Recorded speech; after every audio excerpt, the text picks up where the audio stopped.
We have another NHL trade to discuss. The Vegas Golden Knights have traded one of their original misfits and current Stanley Cup champion Reilly to Pittsburgh. We'll discuss the deal coming up next. So welcome back to another video here, Top Shelf Hockey. As I mentioned, we have another NHL trade to discuss, this time between Vegas and Pittsburgh. This will be Kyle Dubas's first trade as the general manager. I guess he's not really general manager, president and interim GM of the Penguins here, picking up Reilly Smith from the Vegas Golden Knights in exchange for a third-round draft pick. So that's a pretty small price to pay. Clearly, this looks like a cap dump by Vegas. We know Vegas was hard up against the cap.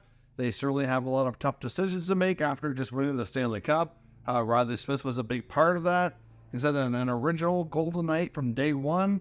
Obviously, he and Marchessault came as a package deal from the Florida Panthers, but basically Florida kind of gave out to Vegas, really, in exchange to protect some other players, which didn't make a lot of sense at the time, but he had a really good run with the Golden Knights. He has 2 years left on his contract of $5 million. When they won the Stanley Cup, he was the first player that Mark Stone, the captain of the Knights, passed the cup to after he had a chance to celebrate. So certainly a very valued member of the team within all aspects between management and players. We know that the Golden Knights and George McPhee and Kelly McCrimmon are not afraid to make those tough, ruthless business decisions, and this is yet another one. I'm sure this was not going to be an easy one for them to do.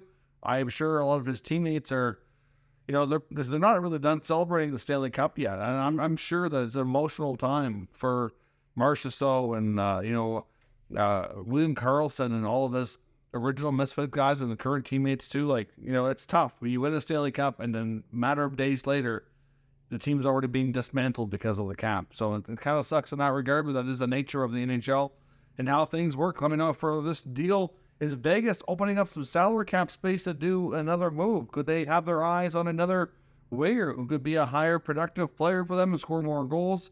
And yes, I am thinking maybe are they eyeing to break it in Ottawa? We'll have to see where things look and see how things play out. Let me know your thoughts down in the comments. We'll discuss further. If you're new to the channel, make sure you subscribe and stick around. We'll keep you up to date with all the news, rumors, and analysis of all 32 NHL teams. Thanks for watching, and I'll catch you next time.